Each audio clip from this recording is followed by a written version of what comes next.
आज मी इथे सगळ्यांच्याच आवडीचा ऑल टाईम फेवरेट असा स्नॅक बनवते आहे, आलू भुजिया. बनवायला एकदम सोपं आहे. आलू भुजिया आपण नेहमी बाहेरून विकत आणतो, पण अस्वच्छ तेलामध्ये तळलेला किंवा कसलं साहित्य वापरले ते आपल्याला माहिती नसतं. त्यापेक्षा घरीच अगदी सोप्या पद्धतीने आपण हा आलू भुजिया बनवू शकतो. सगळ्यात आधी बटाटे उकडायला घातलेत मी. बटाटे चांगले धुवून घेतले, अर्धा किलो आहेत, आणि धुवून त्यामध्ये पाणी घालून बटाटे शिजवून घेते. अगदी मऊ असे मी शिजवून घेतलेले आहेत बटाटे. हे याची साल काढून घेते. मुलांच्या शाळा पण सुरू झाल्यात. बऱ्याच मुलांना स्नॅक टिफिन द्यावा लागतो. मग अशा वेळेस आपण काहीतरी नमकीन असं बनवून ठेवतो. हा पण एक त्यासाठी ऑप्शन चांगला आहे. एकदा बनवून ठेवून तुम्ही तो 15 दिवस तरी खाऊ शकता. अजिबात त्याला काही होत नाही. एक छान असं स्टोअर करून ठेवायचं आणि डब्यामध्ये देऊ शकता, हवं तेव्हा खाऊ शकता. इथे मी उकडलेले बटाटे साल काढून घेतलेत. आता हे बारीक किसणीने आपल्याला किसून घ्यायचे आहेत. बारीक किसणीने का किसायचे? अजिबात त्याचे मोठे कण राहता कामा नये, कारण नंतर आपण त्याची शेव पाडणार आहोत, त्यामधून पडलं पाहिजे. मोठा मोठा कण राहता कामा नये, त्यासाठी अगदी व्यवस्थित अशा पद्धतीने हे आपल्याला किसून घ्यायचं आहे. मॅश पण करू शकतो, पण बऱ्याचदा हे मॅश करत असताना त्याचे कण राहू शकतात. आपल्याला समजत नाही ते पूर्ण मॅश झालं आहे का. त्यामुळे असं किसून घेतलं की सगळं एकसारखं होतं. त्यामुळे मी हे बारीक किसणीने किसून घेते. सगळा बटाटा किसून झाला आहे. यामध्ये आता साहित्य घालायचं. घरीच असलेलं सगळं साहित्य यामध्ये आपल्याला वापरायचं आहे. यामध्ये मी आमचूर पावडर सगळ्यात आधी घालते. आमचूर पावडरमुळे मस्त चटपटीत चव येते, किंवा चाट मसाला याच्याऐवजी तुम्ही वापरू शकता. हे अजिबात स्किप करायचं नाही. हे मेन साहित्य आहे यामधलं. 1 चमचा आमचूर पावडर घातली आहे. पाव चमचा हळद घातली आहे रंगासाठी. लाल तिखट यामध्ये 1 चमचा घालायचं आहे. हे कमी तिखटाचं तिखट आहे. अर्धा चमचा धणेपूड घातली आहे मी, आणि अर्धा चमचा यामध्ये मी सुंठ पावडर घातली आहे, म्हणजेच आल्याची पावडर घातली आहे. मस्त टेस्ट येते. तुमच्याकडे नसेल तर स्किप केली तरी चालेल. चवीपुरतं मीठ घालायचं आहे. कसुरी मेथी थोडीशी मी गरम करून घेतली आहे, म्हणजे ती छान बारीक होते. अशा पद्धतीने त्याचा चुरा करून घ्यायचा आहे. मोठे मोठे कण राहता कामा नये, नाहीतर शेव पाडताना ते मध्येच अडकू शकतात. आता हे आपल्याला गाळणीने चाळून घ्यायचं आहे, म्हणजे त्यामध्ये मध्ये मध्ये ज्या काड्या असतात त्या बाजूला होतील आणि छान त्याची पावडर मिळेल आपल्याला. चाळून घ्यायचं आहे महत्त्वाचं, कारण शेव पाडताना ते अडकू शकतं, म्हणून बारीक पूड मी याची घेतलेली आहे.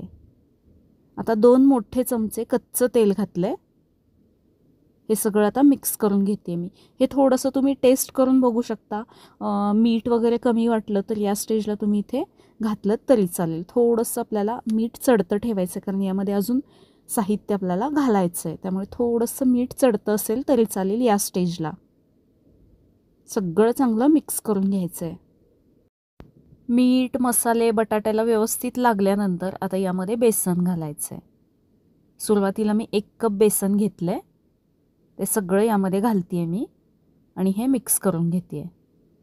अर्धा किलो बटाटे होते, त्यासाठी मी इथे आधी 1 कप बेसन घातले. मिक्स करून घेते. या बटाट्यामध्ये बेसन चांगलं मिक्स झालं पाहिजे. हे मला मिक्स करत असताना थोडंसं अजून ओलसर वाटतंय, जास्ती चिकट वाटतंय, त्यामुळे अजून थोडंसं बेसन मी यामध्ये घालते आहे. अजून 1 कप भरून घेतलं होतं, पण त्यातलं अर्धाच कप बेसन मी आत्ता घातलं आहे. सुरुवातीला 1 कप घातलं, ते मिक्स करून घेतलं, आणि नंतर लागल्यानंतर मग अजून अर्धा कप बेसन घातलं. आता हे सगळं मिक्स करून घ्यायचं आहे. यामध्ये पाण्याचा वापर अजिबात करायचा नाही आहे, आणि बेसन देखील जास्ती वापरायचं नाही. नाहीतर आलू भुजियामध्ये बटाट्याची चव कमी आणि बेसनच्या शेवची जास्ती चव लागू शकते. त्यामुळे कमीत कमी बसेल एवढंच मी बेसन घातलं आहे. जवळपास मी 1.5 कप बेसन यामध्ये घातले. मी दुसरा कप मी भरून घेतला होता, त्यातलं अर्धा कपच बेसन यामध्ये वापरले. अर्धा कप आता मी तसंच ठेवते आहे.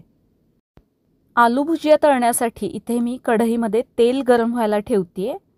तेल अगदी छान गरम करून घ्यायचं आहे.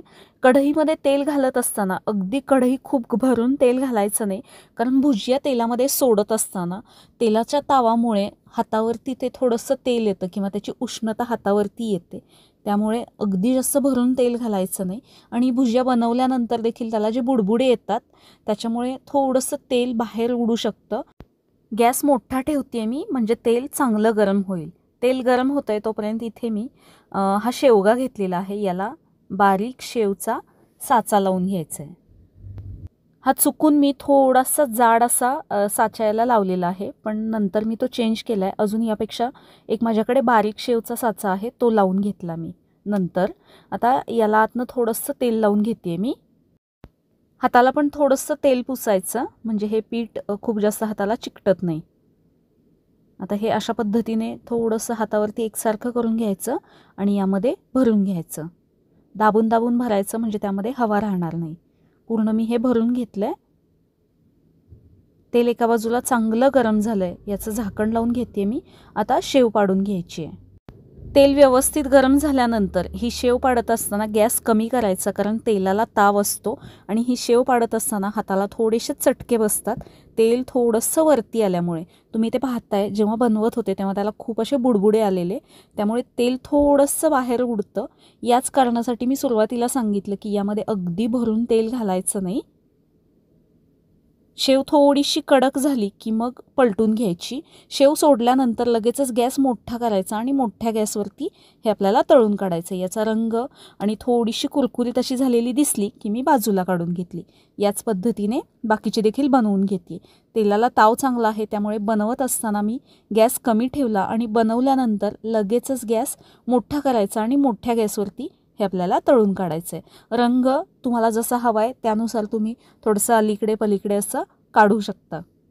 बनवायला एकदम सोपे आहेत हे आलू भुजिया. तुम्ही नक्की बनवून बघा. बाहेरचं आणण्यापेक्षा एकदा बनवून ठेवून तुम्ही आरामात 15 ते 20 दिवस हे खाऊ शकता. मुलांना बिना टेन्शनचं देऊ शकता, कारण हे आपण घरी बनवलं आहे आणि अप्रतिम चवीला लागतात. बनवून बघा आणि मला सांगा कसे झाले ते. कशी वाटली तुम्हाला ही एकदम सोप्या पद्धतीने केलेली आलू भुजियाची रेसिपी? मला कमेंटमध्ये नक्की सांगा. आवडल्यास लाईक, शेअर आणि सबस्क्राईब नक्की करा.